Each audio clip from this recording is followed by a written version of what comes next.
Iceman cometh. The Iceman cometh for one more weekend before we see our January thaw. Plus, we're tracking another round of snow. We'll talk about that in greater detail coming your way next.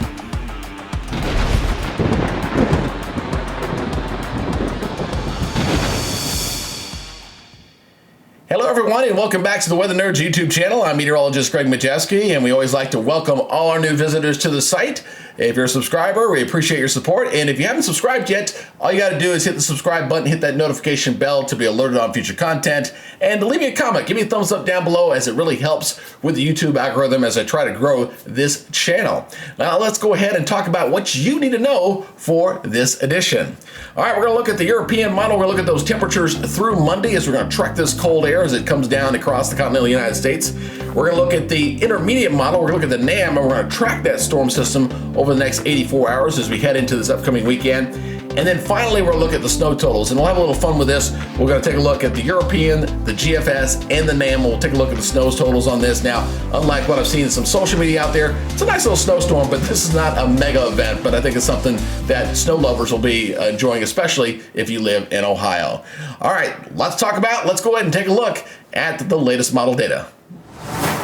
So we're going to begin by looking at temperatures late in the day on your Thursday on the 18th, as we're getting a little bit of a break here across areas of the mid-Atlantic and the southeast right through here with some briefly milder temperatures. It's going to be short-lived as we've got another shot of cold air that's going to be coming down in behind a little storm system that's going to provide some snows across areas of the Midwest, but it looks like we're in store for a very, very cold weekend before that January thaw finally arrives. So we're going to get out of here as we're going to track this cold air, especially as we head into your Saturday morning. That's going to be one of the colder mornings here as we watch that front push off toward the south. The frigid temperatures invade the deep south and to return to the mid-Atlantic. And check out these readings here as we head into Saturday morning. You're looking at temperatures here sitting in the 20s below zero, 20, 16, 22 below zero through Nebraska. So the cold core of this is going to be sitting right through here.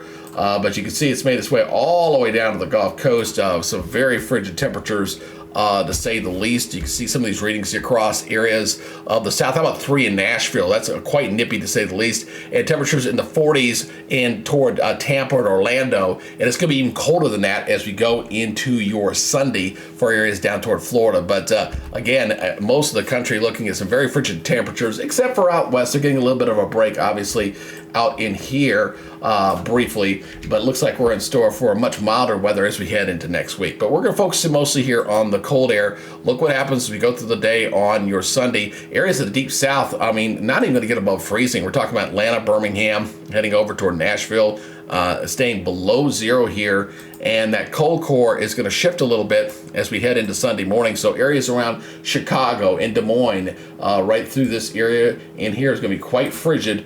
What's part of that cold air. Now you may also notice that this air is modifying, and the reason why is because this cold core has kind of detached itself. Unlike previous invasions where we kind of still had a flow of cold air coming in, this has completely detached itself from the main cold air up into Canada, and as a result it's going to be modifying a little bit as it continues to move off toward the east and south. So going into throughout the day on Sunday, you know, it's not quite as cold. It starts to modify. You quickly are seeing the warm up here back off toward the west, and this is pushing off toward the east as that cold high pressure system begins to move on off.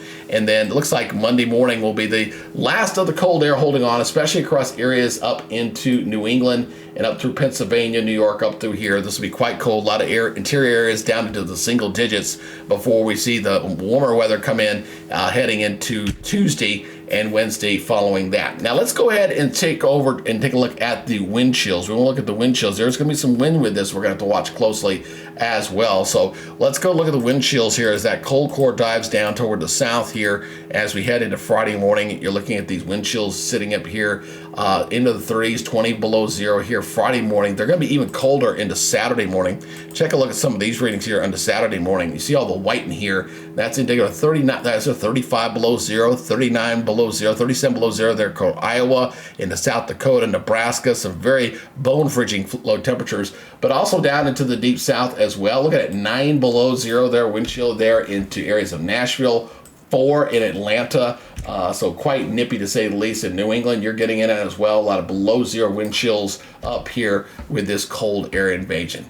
All right, let's take a comparison. We'll look at one more day into Sunday morning. That'll be the last of the real cold stuff here. And look, still looking at temperatures, those wind chill factors. That's that feel like temperature on exposed skin. You're looking at 34 below zero there, right through there toward eastern Iowa, 28 below zero getting near Chicago, and still looking at below zero temperatures into Nashville and up across areas of New England as well. Look at these interior sections, 18 below zero. So very, very frigid temperatures. The only place they're not having to deal with again is the Intermountain region, as that cold air is going to be pulling away from them, and see things generally improving. And then as we head into Monday morning, kind of the last of the real cold stuff, the really super cold wind chills will be predominantly here across areas of New England. You're seeing, again, below zero wind chills all across the interior. So this zone here off toward the northeast will be the coldest temperatures with wind chills as we go into Monday morning. And then after that, things really warm up nicely as we go into the week ahead after this cold air exits the East Coast. All right, let's go and take a look at the North American model. Let's go ahead and look at the precipitation and track the potential snows moving in across the country. So as we take a look at the North American model here, as we're going to be tracking this developing storm system, by later in the afternoon, we are seeing the snows dropping across areas of Iowa and into Minnesota. And we got some energy here in the deep south as well. And these are going to kind of tag team up. They're going to kind of hook up and bring some additional snows there across areas of Ohio and Pennsylvania, kind of join forces a little bit and provide a pretty decent snow event here across areas of the Midwest and heading into New England. Notice as we head toward the overnight hours heading into Friday, we're seeing the snows beginning to erupt across areas of Kentucky and West Virginia, and starting to get here across areas of Michigan and across Ohio as well, as this storm system begins to progress. And looks like Ohio is finally going to get a decent snow event, not a major one, but a decent one, as this begins to pull on into Friday morning. And Friday morning, it's going to be a bit nasty across the major cities across areas of New England. We're talking Washington, heading up to New York City and getting close to Boston later in the day on Friday.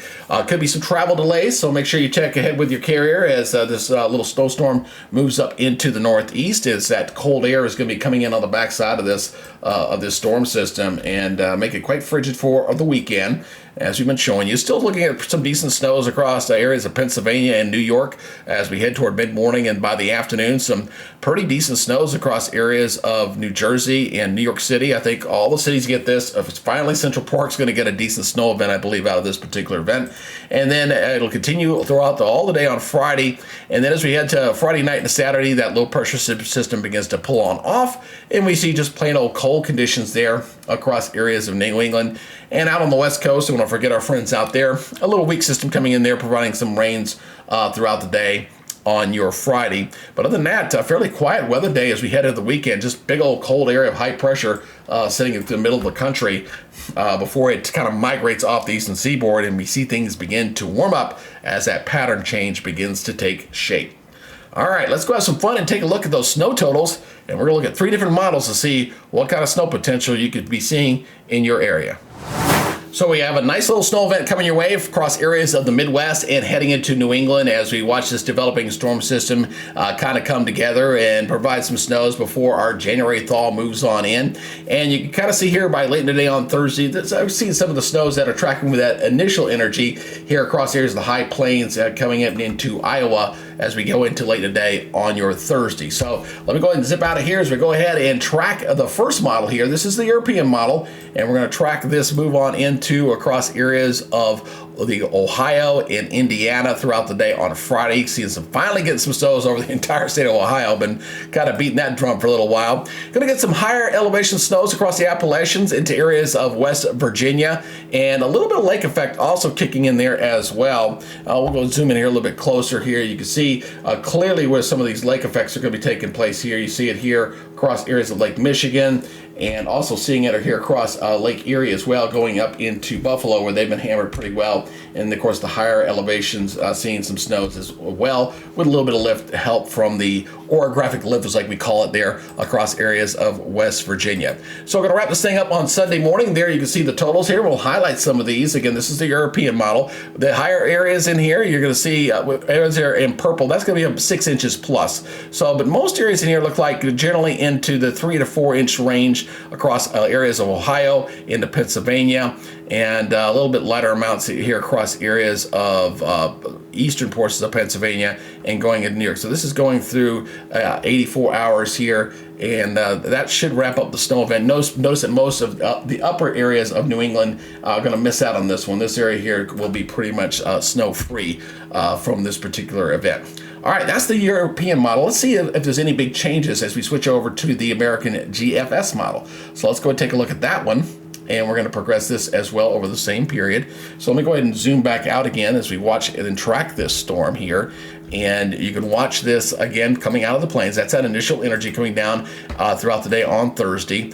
And then as we go into Friday, that's when we'll see the snows begin to erupt across areas of the Midwest, Indiana, Ohio, Pennsylvania, West Virginia, even Kentucky, looking at snow as well. So a snowy day on Friday, and that starts to let up move off toward the east as we go into Friday night and Saturday. And by the time we get into Saturday, the snows are pretty much wrapping up at that point as well.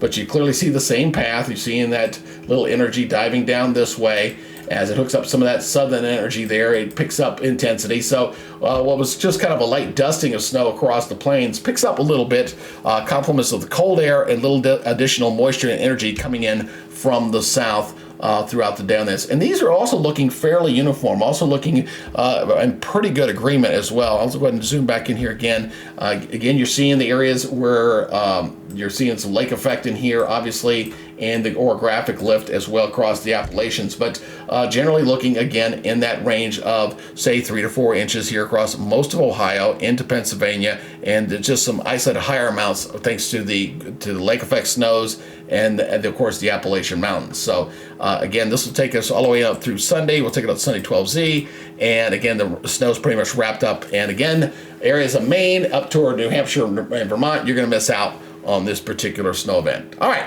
let's go take a look at the last model. We want to do one more. Let's go take a look at the NAM. I think we're looking all three models. Very rare do you see a model where all three of them are kind of in agreement here as far as the potential snows here. So as we're tracking that system coming out of the plains, just kind of a light dusting, maybe 1 or 2 inches there across areas of the Dakotas coming into Iowa.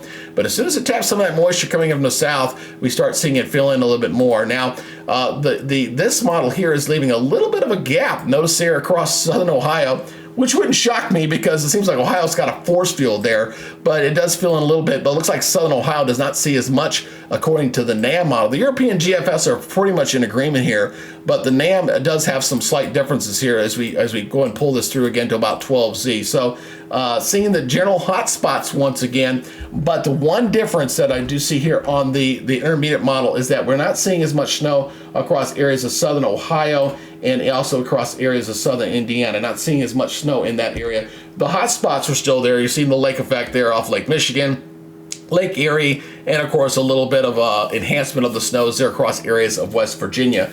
But the NAM is showing a little bit lesser snow amounts across there in Ohio, and I've got a lot of Ohio subscribers who've kind of nailed me about where's our snow. Well, this one is a little bit less aggressive than the European and the American GFS model. Now, I do favor the European model. That is my preferred model when it comes to snow. But for right now, that's what we're tracking. So we'll see what happens here as the storm system moves in. We got one more snow event here across areas of the Midwest and into the Northeast. And of course, we got that cold air coming in for right now. Let's go ahead and wrap this edition up and get you on your way. So as you can see here, we're looking at the latest snow depth map. The areas that have not seen a whole lot here, we're talking about areas of Ohio and Indiana. You got your chance of some snow coming your way with this next system. But I will say after this Sunday, we're going to see significant changes to the map. I think the only areas that are going to kind of hold on to their snows are going to be obviously the mountain regions out here in the west, but a lot of this areas here right through the plains and even obviously these areas in the deep south, all their snow is probably going to melt significantly as we head toward next week. And then we'll see things kind of melt off. Now, when will we get some additional snows back in here? I think it's going to be a few weeks until the pattern shifts once again. I'm thinking more toward between the 7th and the 15th of February. That's when we may see some things begin to change, and we'll get some colder temperatures and maybe a more active snow pattern to return one more time before winter wraps up for 2024. All right, that's the latest outlook here from the Weather Nerds channel. And if you haven't subscribed, if you like what you see, please subscribe to my channel. I would appreciate it. Just go hit that notification bell so you're alerted on future content. And tell me what you think. Tell me what you'd like to see. Tell me what I need to work on. And I do appreciate the feedback.